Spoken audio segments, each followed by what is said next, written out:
Hi guys. Okay, so today we're going to talk a little bit about area. You might be wondering, what is area? How do I find area? What do I use area for? Well, rest assured, we're going to talk about it.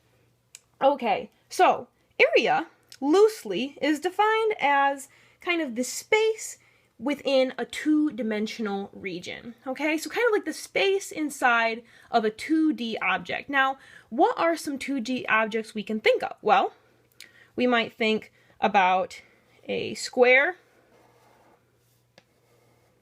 That would be a 2D object. We might think about a triangle. It's another 2D object. Maybe a rectangle. A parallelogram. Maybe a trapezoid. All of these, or even, a circle. Let's not forget our good friend, the circle. All of these are going to be 2D objects, two-dimensional objects, because they are flat and they have one side to them. They have one face, okay?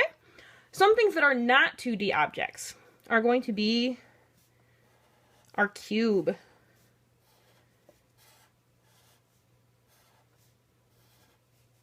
Our cube is not a 2D object, so forget about the cube.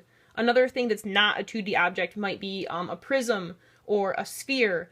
I'm not going to try and draw those because I don't think I can draw a prism or a sphere. But 3D objects, things that have multiple sides, multiple faces, we're not going to worry about right now.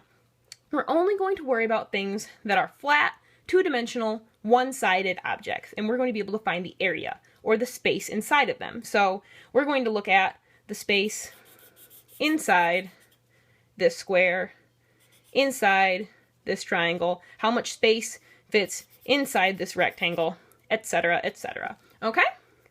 So let's get to it. When we're talking about our area, what we're specifically talking about is kind of the space inside, and to find that, we're going to look at the base and the height of our different shapes. A lot of times when you hear about area, you hear about people saying, oh, well, I'm going to take the length times the width. And this works for rectangles. Remember, we've got our rectangle. This works for rectangles because we can see, oh, well, this one's the length because it's longer. And this one over here, this one's the width because it's shorter. And that's really good because we can just kind of look at those two things, say, hey, I'm going to take my width, I'm going to multiply it by my length, I'm going to get my area.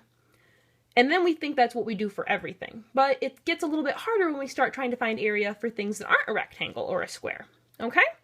So today, in our other videos, we're going to look a little bit about how you can find the area of something like a square, a rectangle, a triangle, a circle, a trapezoid, and a parallelogram. And we're going to start first off with the rectangle. So I will see you in our next video.